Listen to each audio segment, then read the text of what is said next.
On the evening of February 9th, 1950, a Republican senator from Wisconsin named Joseph Raymond McCarthy stood at a podium in the ballroom of the McClure Hotel in Wheeling, West Virginia, and told a lie so large and so specific that it changed the course of American political history. He was speaking to a gathering of the Ohio County Women's Republican Club, a routine Lincoln Day dinner of the kind that dozens of Republican senators and congressmen were addressing that week across the country, a circuit of partisan speeches designed to energize the base heading into the midterm election year. McCarthy was not a headliner. He was not a man anyone in Washington considered particularly significant. He had been in the Senate since 1947, had accumulated no notable legislative achievements, had developed a reputation among his colleagues primarily for recklessness and a willingness to say things that other senators considered beneath the dignity of the chamber, and was facing a potentially difficult re-election campaign in 1952 with no obvious issue to run on. He had tried sugar price supports and public housing and a few other things that had not caught fire. He needed something. What he found in the ballroom of the McClure Hotel on a February evening that would otherwise have been entirely forgettable was the issue that had been sitting in plain sight for years, waiting for someone without shame to pick it up and use it as a weapon without restraint. He held up a piece of paper. He told the women of the Ohio County Republican Club that in his hand he held a list.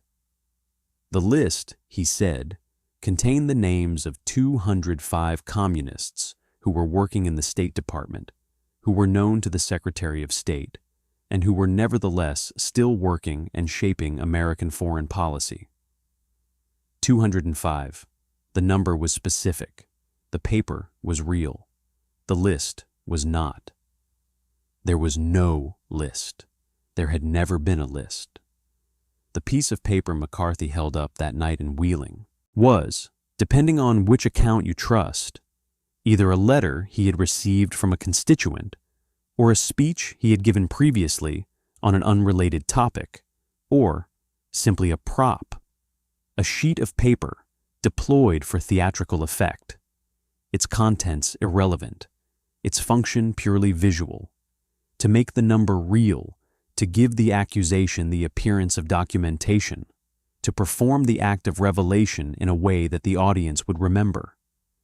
What they remembered was the number. 205 communists in the State Department, right now. McCarthy flew out of Wheeling the next morning and began repeating the claim in different cities, changing the number as he went. 207 in one speech, 57 in another, 81 in a Senate speech a few weeks later. Not because he had updated his research, but because he had not done any research, because the number was arbitrary to begin with, and he could not quite remember what he had said, and because it turned out that the specific number mattered far less than the specific accusation, which was landing with a force that surprised even McCarthy himself. America was ready for this. That is the thing that the history of McCarthyism requires you to understand before you can understand anything else about it. The country was not an innocent bystander manipulated by a demagogue operating in a vacuum. The country was primed by 4 years of accelerating Cold War anxiety, by the fall of China and the Soviet atomic bomb, and the arrest of Alger Hiss, and the conviction of Julius and Ethel Rosenberg, to believe that the threat was real, and the betrayal was internal, and the enemy was already inside. McCarthy did not create the fear.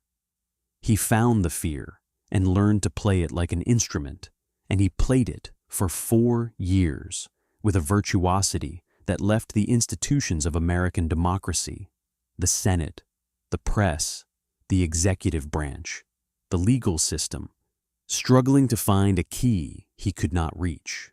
To understand how McCarthy could do what he did, You have to understand what the political landscape looked like in February 1950, because it looked nothing like it would look 5 years later, and the distance between those two moments is the measure of what he destroyed and what it cost to stop him. The Cold War had been a reality for less than 5 years, and in those 5 years it had gone from an abstraction debated in foreign policy journals to a concrete and daily presence in American life that most Americans were still struggling to process. In September 1949, the Soviet Union detonated its first atomic bomb, 4 years ahead of American intelligence estimates and 5 years ahead of the most optimistic projections. The monopoly that American policymakers had assumed would give the United States a decisive and durable strategic advantage was gone, and the question that immediately followed, how did the Soviets get the bomb so quickly, had an answer that Americans found deeply and personally disturbing. They had help. Klaus Fuchs, a German-born British physicist who had worked on the Manhattan Project, confessed to Soviet espionage in February 1950, the same month McCarthy gave his Wheeling speech, and his confession led to the arrest of Julius and Ethel Rosenberg, American citizens who were tried, convicted, and executed for passing atomic secrets to the Soviet Union in 1953. In October 1949, Mao Zedong's Communist Party had completed its victory in the Chinese Civil War, driving Chiang Kai-shek's nationalist government to Taiwan and putting the world's most populous nation under communist control. The question that followed this, who lost China, was one that American politicians and commentators were hurling at the Truman administration with increasing ferocity, implying that the outcome had been the product not of Chinese political dynamics and military realities, but of deliberate sabotage by communist sympathizers inside the American foreign policy establishment. And then there was Alger Hiss. Hiss was a Harvard-educated State Department official who had attended the Yalta Conference with Franklin Roosevelt, who had been instrumental in the founding of the United Nations, who was precisely the kind of elegant, credentialed, Ivy League diplomat that certain conservatives had been suspicious of for years. In 1948, Whittaker Chambers, a former communist-turned-Time magazine editor, accused Hiss of having been a communist agent. Hiss denied it. The case became a national obsession, prosecuted with particular ferocity by a young congressman from California named Richard Nixon, who sat on the House Un-American Activities Committee. In January 1950, 3 weeks before McCarthy's Wheeling speech, Hiss was convicted of perjury. The conviction electrified the right and confirmed, for millions of Americans who had been watching the case, that the threat was real, that it had penetrated the highest levels of government, and that the people who had dismissed the accusations as paranoid red-baiting had been wrong. It was in this atmosphere, charged with the electricity of genuine espionage revelations, genuine atomic anxiety, genuine Cold War fear, that McCarthy walked to the podium in Wheeling. He did not create the current. He stepped into it and let it carry him. The early response to McCarthy's Wheeling claims tells you almost everything you need to know about how he was able to operate for as long as he did.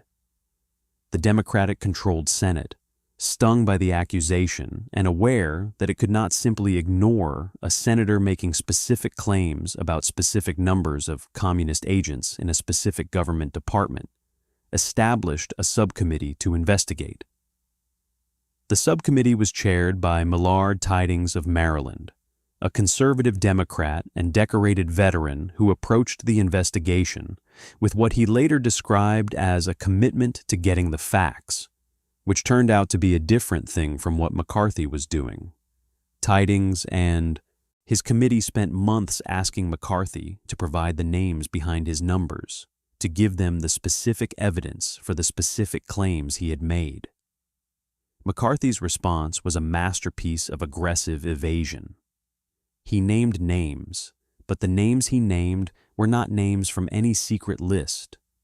They were names from old loyalty board proceedings, from HUAC files, from newspaper articles, most of them men and women who had already been investigated and cleared, or who had left government employment years earlier.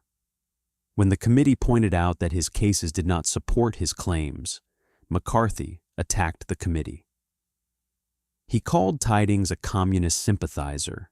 He produced new allegations to replace the ones that had been debunked, understanding intuitively that in the media environment of 1950, a new accusation would generate new headlines that would push the debunking off the front page. He understood something about the press that the press had not yet fully understood about itself, that its commitment to presenting both sides of a dispute, its professional norm of balance and objectivity, could be exploited by a sufficiently unscrupulous actor to give false claims the same public weight as true ones. If McCarthy said there were 205 communists in the State Department, and the State Department said there were none, the newspaper would report both statements and leave the reader to decide, which meant that in the reader's mind the claim had not been refuted but merely disputed, which was a very different thing. The Tidings Committee ultimately issued a report in July 1950 that called McCarthy's charges a fraud and a hoax and found no evidence of communist penetration of the State Department. McCarthy called the report a whitewash. His allies in the press amplified the charge. The headlines the next day were not "Panel finds McCarthy lied." They were something closer to McCarthy calls report, a whitewash. Democrats defend finding. The truth was in there somewhere, but it was competing for space with the performance, and the performance was better television, which in 1950 meant better radio, which meant better newspaper front pages, which meant more reach and more impact than a subcommittee report that required you to read past the first paragraph to understand what it said. The Tidings report did not slow McCarthy, it accelerated him. Having survived the first sustained attempt to debunk him, he drew two conclusions that shaped everything that followed: that the political and media establishment would not be able to stop him by conventional means, because conventional means required truth to win, and he had made truth irrelevant, and that the people who attacked him most directly paid a price for doing so. Millard Tidings, the man who had chaired the committee that called him a fraud, faced re-election in Maryland in November 1950. McCarthy campaigned against him. McCarthy's operation, working with conservative political allies in Maryland, distributed a composite photograph that appeared to show Tidings in friendly conversation with Earl Browder, the former leader of the American Communist Party. The photograph was fake. It was assembled from two separate photographs that had been cut and pasted together. But it circulated widely enough in the final weeks of the campaign that Tidings could not effectively counter it. Tidings lost. A four-term senator, a decorated veteran, a man who had done nothing except tell the truth about Joseph McCarthy, lost his Senate seat in 1950, in part because McCarthy's operation had put a fake photograph in the hands of enough Maryland voters to make the difference. The message to every other senator contemplating a direct confrontation with McCarthy was clear, and they received it. Robert Taft of Ohio, the leading figure of Senate Republicans, and a man who privately found McCarthy crude and reckless, looked at what had happened to Tidings and gave McCarthy advice that has become one of the more damning utterances in the history of congressional cowardice. If one case doesn't work out, he told McCarthy, bring up another. Taft understood that McCarthy's accusations did not need to be true. They needed to be numerous. The volume of the charge was the point, not its accuracy. The institutional cowardice that allowed McCarthy to operate for 4 years was not the cowardice of frightened men without principles. It was, in many cases, the cowardice of principled men who had calculated, correctly, that confronting McCarthy directly would cost them more than it would cost him, and who made the rational, if morally indefensible decision that their own political survival was worth more than the careers of the people McCarthy was destroying. This calculation was made across institutions. In the Senate, the Republicans who knew McCarthy was lying said nothing because he was their liability and their asset simultaneously. A liability because his recklessness embarrassed them. An asset because his accusations energized their base and kept the Democrats on the defensive in a way that no substantive policy argument could match.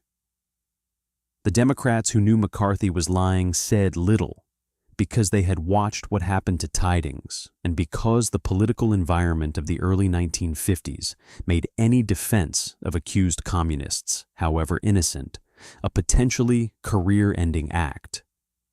The few senators who did speak out, William Benton of Connecticut, who introduced a resolution to expel McCarthy from the Senate in 1951, and Margaret Chase Smith of Maine, who delivered a Declaration of Conscience speech in June 1950 that criticized McCarthy without naming him, were admirable precisely because they were so rare. Benton was defeated for re-election in 1952, partly through McCarthy's active opposition. Smith survived, but was stripped of her subcommittee assignments by the Republican leadership as punishment for her dissent. The lesson was consistent. The price of opposition was high and the reward was uncertain. The price of silence was low and the reward was continuation. Most people chose continuation.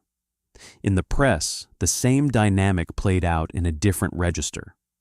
The newspapers of the early 1950s operated under a set of professional norms that McCarthy exploited almost perfectly.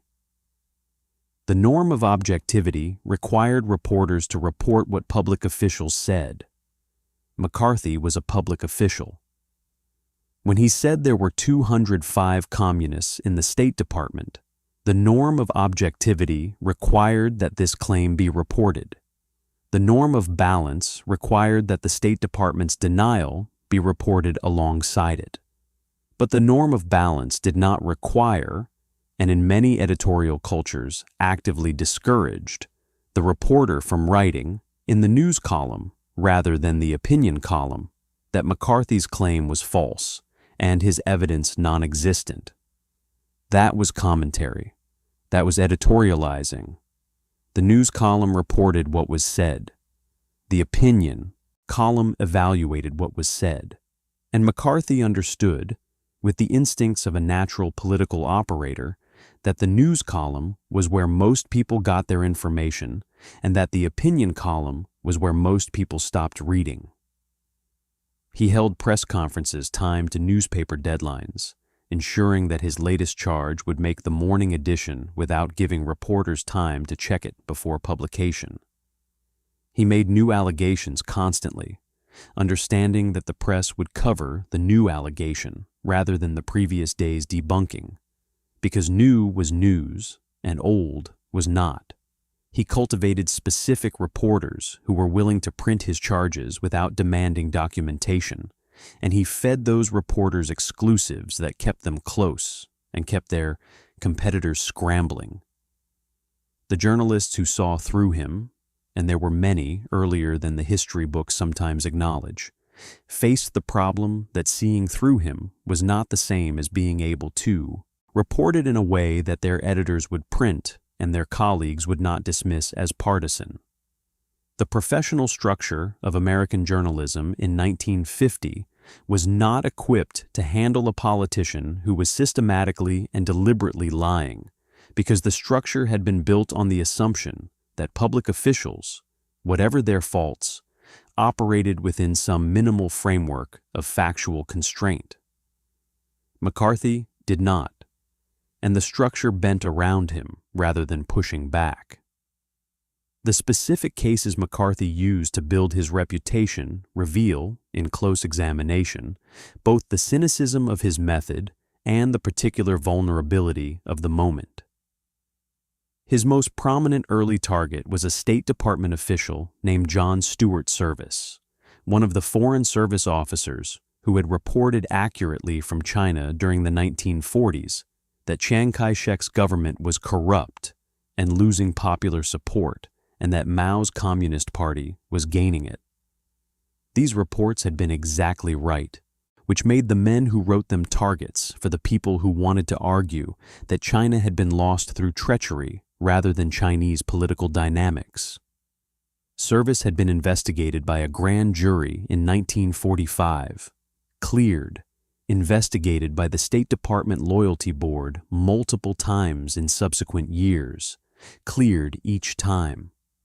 McCarthy took the old charges, stripped them of the exculpatory findings, and presented them as evidence of ongoing communist infiltration, relying on the fact that most Americans would hear the accusation without the context and would not subsequently read the 700-page report that explained why the accusation had previously been rejected.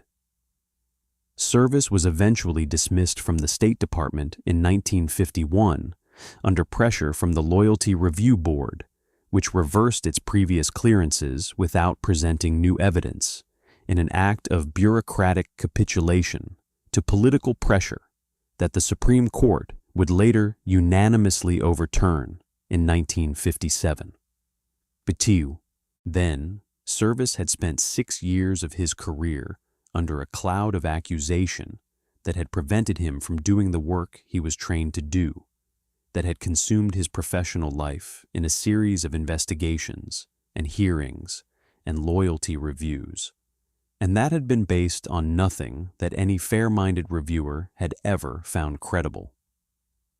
He was one of the China Hands, the group of Foreign Service officers who had reported accurately about China, most of whom were driven out of government during the McCarthy years, with the consequence that when the United States needed experienced analysts of Chinese policy during the Korean War and afterward, the people who had that experience were gone, and American China policy operated for years on a combination of wishful thinking and willful ignorance that cost real lives and produced real strategic failures.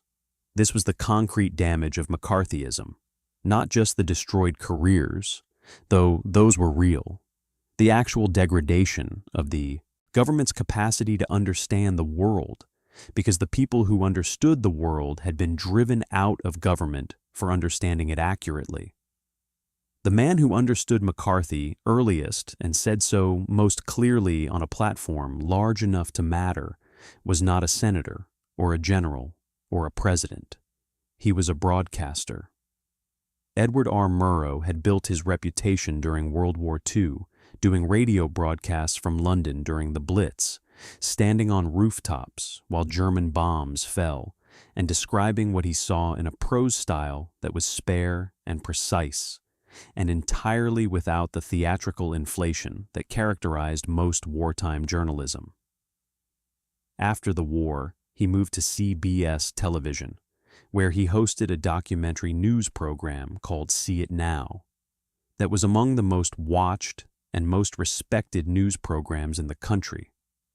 Murrow had been watching McCarthy since 1950, had been collecting footage and building a file, had been discussing with his producer Fred Friendly what it would mean to use the full resources of a national television broadcast to present the accumulated evidence of McCarthy's fabrications to an audience that numbered in the tens of millions. The decision to broadcast was not made quickly or easily. Murrow and Friendly understood what it would cost. CBS's corporate parent was not enthusiastic about antagonizing a senator who had demonstrated a willingness to go after anyone who crossed him, and the advertising sponsors of See It Now were not eager to be associated with a broadcast that would guarantee the kind of controversy that sent customers away. When the broadcast finally aired on March 9, 1954, Murrow and Friendly paid for the announcements promoting it themselves out of their own pockets because CBS would not commit the corporate advertising budget to promoting a program it was not certain would survive the political fallout. What Murrow and Friendly built across the 45 minutes of the broadcast was a portrait of McCarthy, assembled entirely from McCarthy's own words and images.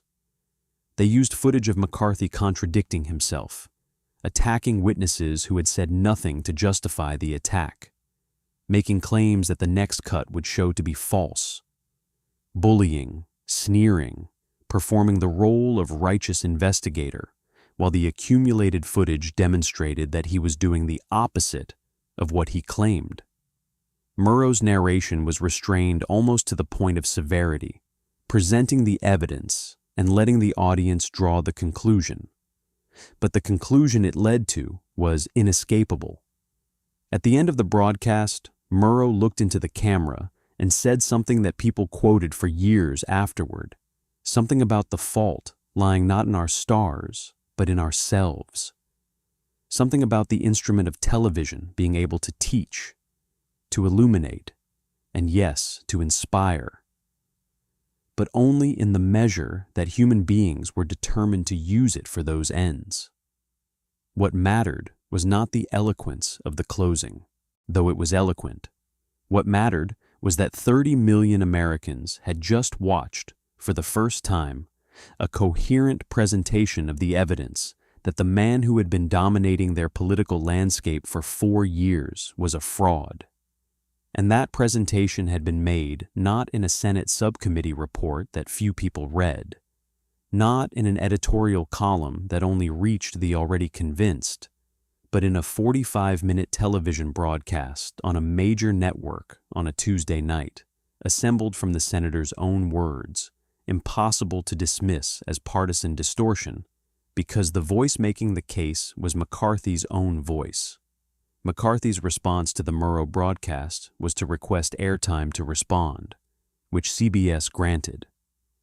His response, broadcast on April 6, 1954, attacked Murrow personally, called him the leader and the cleverest of the Jackal Pack, which is always found at the throat of anyone who dares to expose individual communists and traitors, accused him of having been member of a Communist Front organization in the 1930s, and offered essentially nothing in the way of substantive rebuttal of the footage Murrow had presented.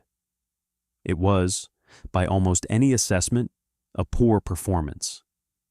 Viewers who had watched Murrow's broadcast and then watched McCarthy's response came away from the comparison with an impression of McCarthy that was different from the impression he had spent 4 years cultivating, and it was not a favorable one.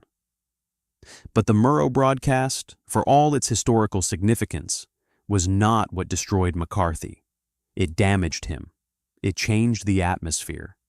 It gave permission to people who had been afraid to criticize him publicly to begin doing so.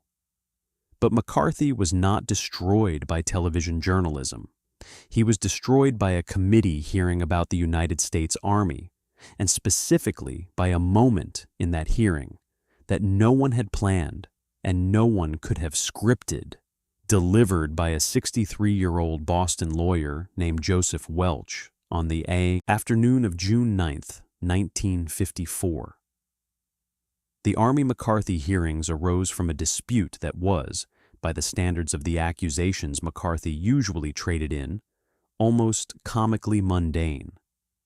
In 1953, McCarthy's chief counsel Roy Cohn had attempted to secure preferential treatment for a friend named G. David Schein, who had been drafted into the Army. Cohn had pressured Army officials to give Schein weekend passes, special assignments, and other accommodations not available to ordinary soldiers. The Army had documented Cohn's pressure in a detailed report. McCarthy had responded by accusing the Army of using Shine as a hostage to prevent his subcommittee from investigating communist infiltration in the military.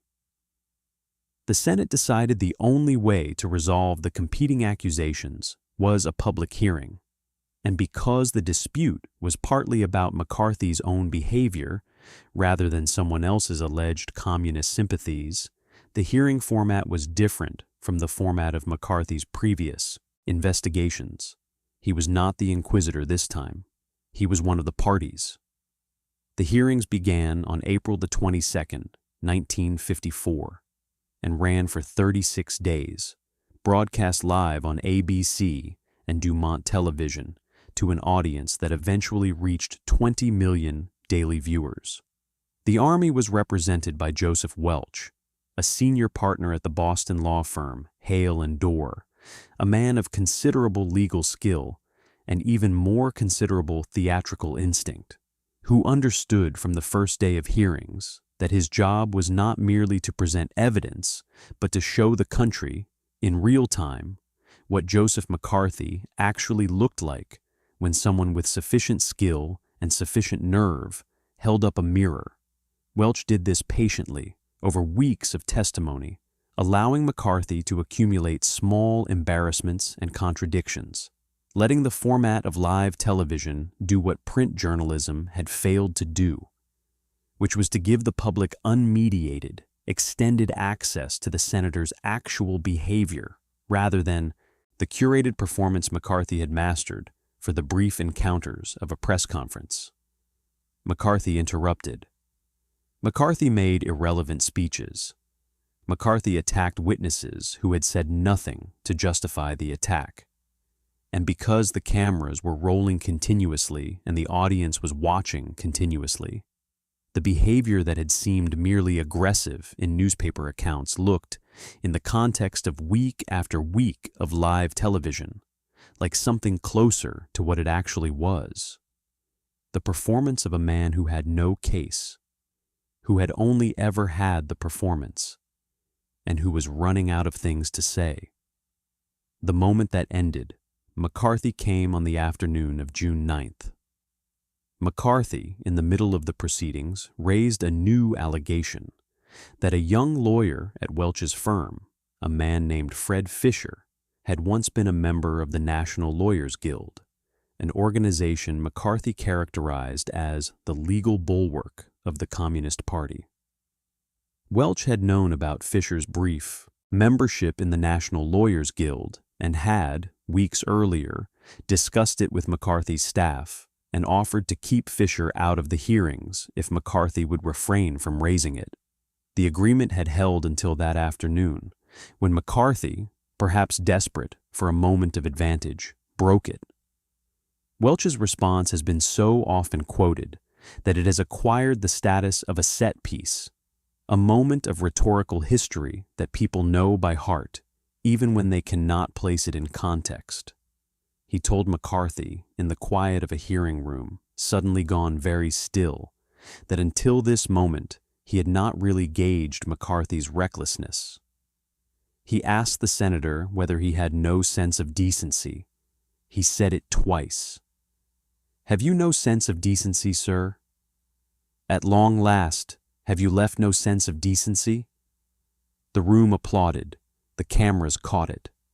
McCarthy attempted to continue, tried to press the point about Fisher, and Welch cut him off with a sentence that was more devastating than any extended argument could have been.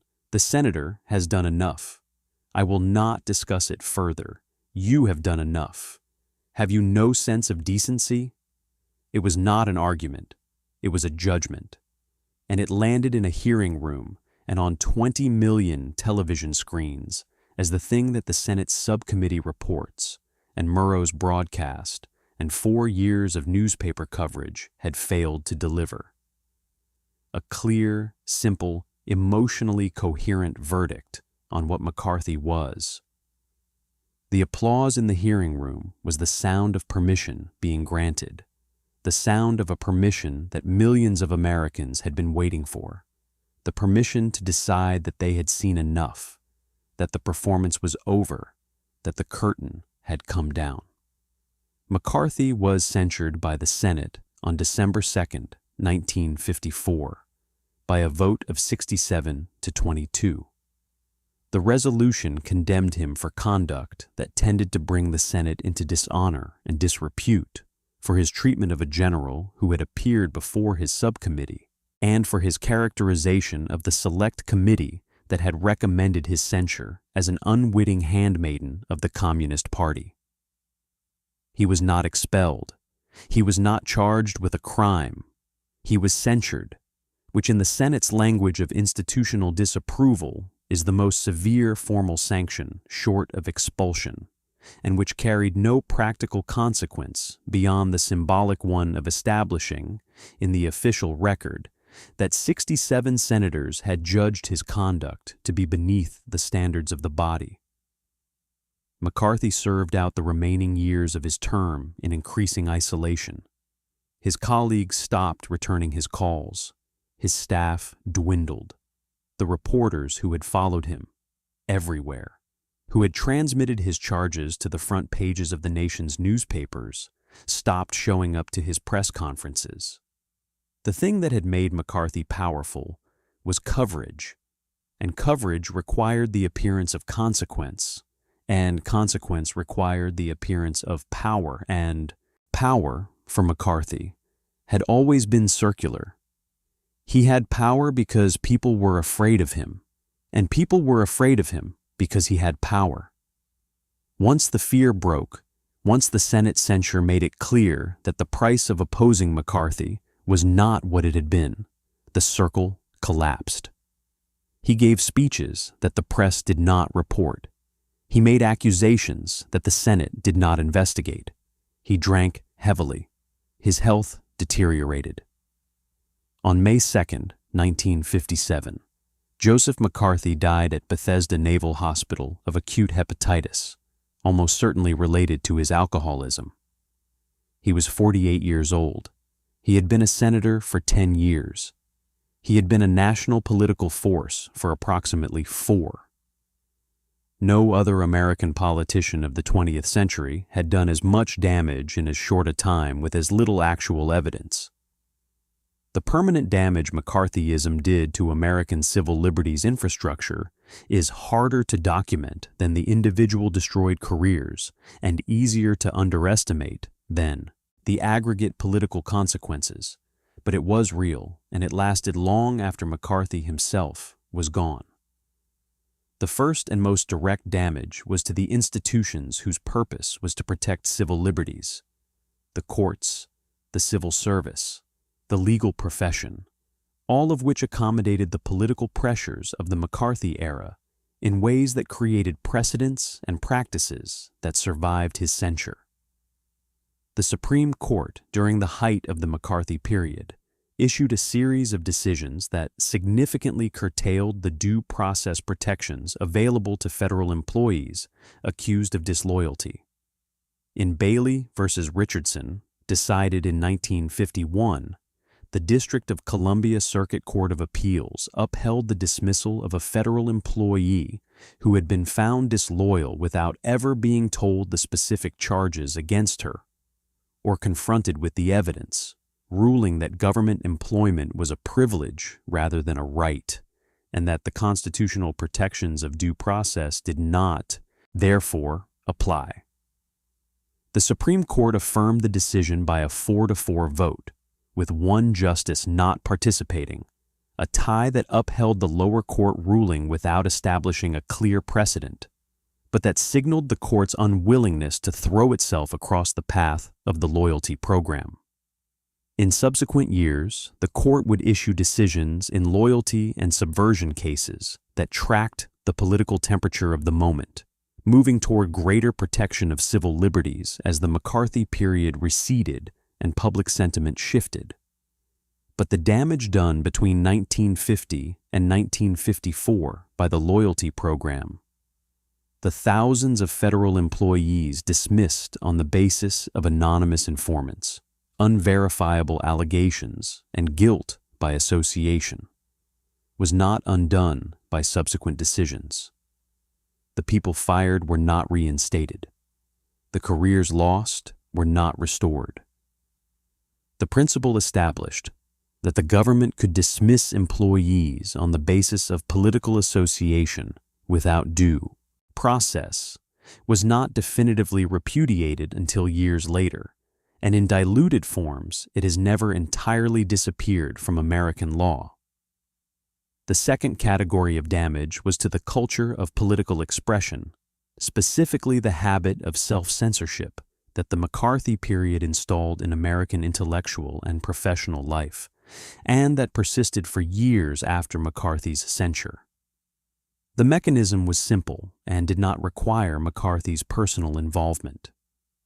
Once it became clear that membership in certain organizations, attendance at certain meetings, signing certain petitions, or association with certain individuals could result in a loyalty investigation that would cost you your job and your professional standing, people stopped attending the meetings, stopped signing the petitions, stopped associating with the individuals, not because they had done anything wrong, but because they had calculated correctly that the cost of the appearance of wrongdoing was too high to risk. This self-censorship was most visible in the entertainment industry, where the Hollywood blacklist prevented more than 300 writers, directors, and actors from working in American film and television for years, some of them for decades, on the basis of past political associations or refusals to cooperate with congressional investigations.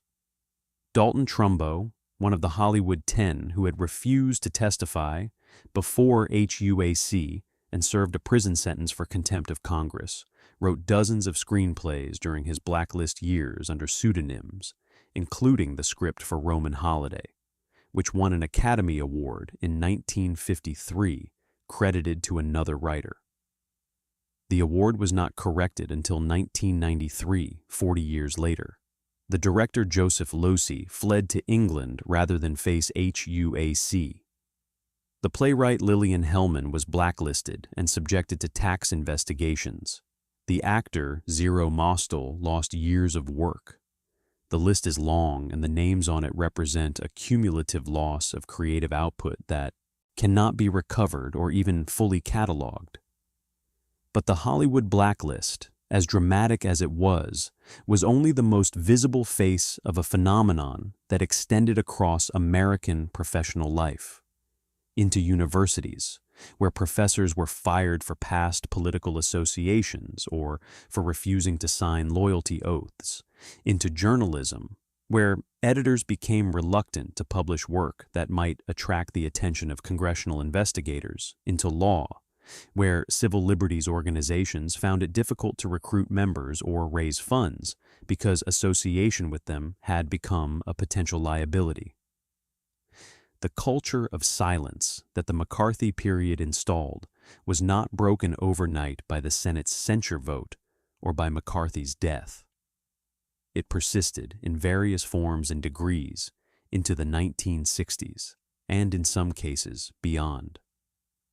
The third and perhaps most consequential form of damage was the damage done to the State Department and the Foreign Service, specifically the destruction of the generation of China experts whose accurate reporting about Chinese politics had made them targets. The China hands, John Stuart Service, John Carter Vincent, John Peyton Davies, Edmund Clubb, and others, were men who had spent years in China, who spoke Chinese, who had built relationships with political figures across the Chinese political spectrum, and whose reporting during the 1940s had accurately described the weakness of Chiang Kai-shek's government and the strength of the communist movement. This accurate reporting was used against them during the McCarthy years as evidence of communist sympathy, on the theory that anyone who had reported accurately that the communists were winning must have been rooting for them to win. The theory was idiotic, but it was politically effective. Vincent was dismissed from the Foreign Service in 1952, reinstated after a legal challenge, and then dismissed again in 1954 on the basis of a loyalty board, finding that the Secretary of State then refused to overturn. Davies was dismissed in 1954, similarly reinstated by legal process years later. Clubb resigned rather than continue fighting. Service fought his dismissal to the Supreme Court and won, but by the time he was reinstated, there was no meaningful role for him in the China policy apparatus, because the apparatus had reorganized itself around his absence. What this meant in practice in the years that followed was that American policy toward China was made by people who did not speak Chinese, had not served in China, and had built their careers on the assumption that the People's Republic was a Soviet puppet rather than an independent state with its own interests and its own internal politics. The consequences of this ignorance were not abstract. They played out in Korean War intelligence failures that cost lives. They played out in the catastrophic misreading of Chinese intentions during the early weeks of the Korean War that allowed hundreds of thousands of Chinese troops to cross the Yalu River and devastate American and United Nations forces before American commanders understood what was happening. They played out in the failure to understand the Sino-Soviet split when it was developing in the late 1950s and early 1960s, a failure that allowed the two communist powers to go from allies to adversaries without American policy adjusting to the strategic opportunity that created.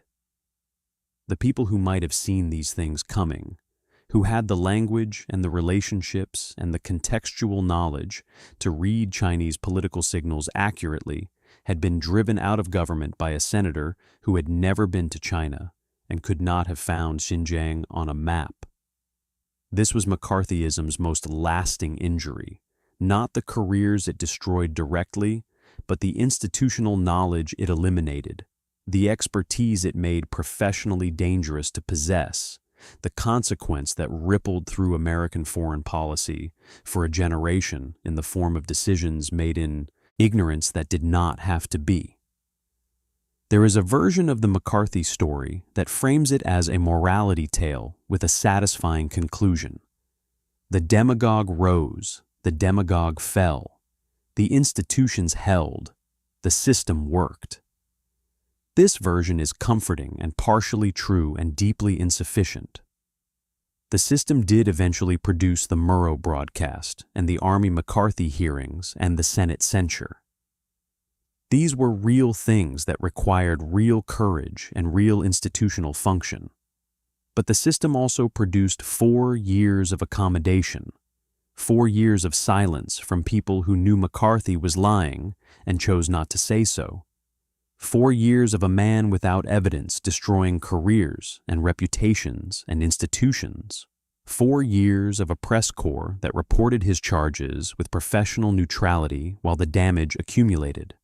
4 years of a Senate majority that could have censured him earlier and chose the safety of inaction. The system worked eventually. The question, the history, requires you to sit with is what it costs to wait, and who paid the cost, and whether the people who paid it ever received anything approaching adequate recognition for what was done to them.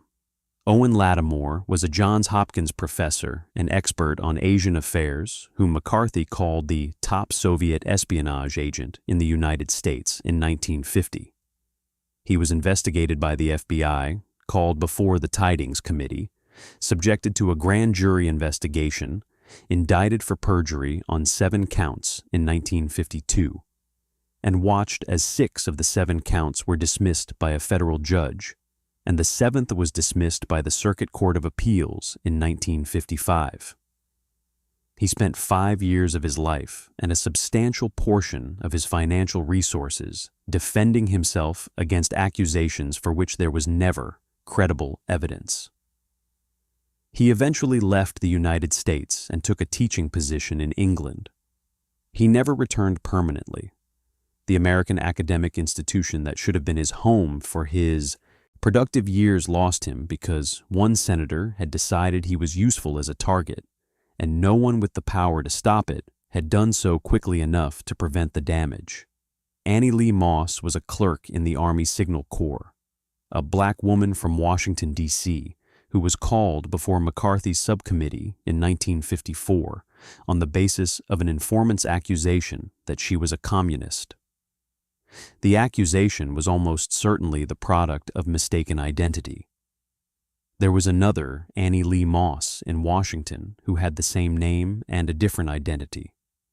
But McCarthy called her before the cameras anyway. And she sat there, this middle-aged woman who had worked as a cafeteria worker and then a clerk, and she answered the committee's questions with a quiet dignity that the committee did not match. And afterward she was suspended from her job and spent months without income, while the Army reviewed her case and ultimately reinstated her. The moment of her appearance before the committee, captured by the television cameras that were recording the Army-McCarthy hearings, became one of the most pointed documents of the period, a record of what the performance of patriotism looked like when it was directed at a person who had no power to resist it and no mechanism to seek justice for what was being done to her. McCarthy's legacy did not die with McCarthy. The word McCarthyism entered the language as a term for the use of unfounded accusations of disloyalty for political gain, and the coinage proved durable because the behavior it described proved durable. The specific techniques McCarthy pioneered, the accusation without evidence, the investigation designed to intimidate rather than discover, the use of congressional platforms to attack private citizens who lacked the legal recourse to respond effectively, did not disappear from American political life when McCarthy was censured. They went underground for a while, into the less visible operations of congressional committees and executive loyalty programs that continued operating for years after the McCarthy period formally ended. HUAC, the House Un-American Activities Committee, continued holding hearings and naming names until 1969, when it was renamed the House Internal Security Committee, and continued in that form until 1975. The FBI's COINTELPRO program, which had developed its targeting methodology in part out of the atmosphere the McCarthy period created, ran until 1971. The institutional structures that had made McCarthyism possible, the loyalty programs, the informant networks, the congressional investigation format that offered no procedural protection to the accused, were modified but not dismantled. What changed was the political atmosphere, which made aggressive use of those structures less rewarding for politicians who might otherwise have been tempted to use them. The atmosphere changed because enough people had watched the Army-McCarthy hearings, had listened to Murrow, had read the censure resolution, and understood what the Senate was saying about the 4 years that had preceded it, to make the political cost of McCarthyite tactics higher than it had previously been. The cost was not infinite, and it has not remained constant. There have been moments in American political history since 1954 when politicians have deployed variations of McCarthy's technique. The accusation without evidence, the investigation as intimidation, the use of disloyalty, charges to silence domestic critics, and found audiences willing to receive them. The specific conditions that made McCarthyism possible: a genuine external threat, a plausible internal one, an institutional press corps bound by norms that a sufficiently reckless actor could exploit, a political establishment too invested in its own survival to confront the danger early, are not historically unique. They are conditions that can recur, have recurred, and will recur, and the history of McCarthy's rise and fall is most useful not as a story about a specific senator from Wisconsin who happened to be particularly shameless, but as a study in the mechanisms by which democratic institutions fail to defend themselves against the enemies they generate internally. The mechanisms are documented. The failure points are identifiable. The moments at which a different choice, by a different actor might have shortened or prevented the damage are visible in retrospect with a clarity that was apparently unavailable at the time. This is the maddening and essential thing about the history, that it was not inevitable, that it required at every stage the choices of specific people who could have chosen differently, and that the people who could have stopped it earliest chose, for reasons that were comprehensible and even rational within the logic of their situations, not to. The price of those choices was paid by Owen Lattimore and John Stuart Service and Annie Lee Moss and the thousands of others whose names are not remembered because they were not famous enough for their cases to survive in the historical record. They paid it so that the people who could have stopped McCarthy earlier would not have to pay it themselves. That transfer of cost, from the powerful who could have acted to the powerless who bore the consequences of inaction, is not a feature unique to the McCarthy era. It is a pattern as old as political cowardice itself. What the McCarthy era provides is a detailed case study, documented in congressional records and FBI files and newspaper archives and the memories of the people who lived through it, of exactly how the transfer happens and exactly what it costs and exactly how long it takes the institutions of a democracy to summon the will to stop it.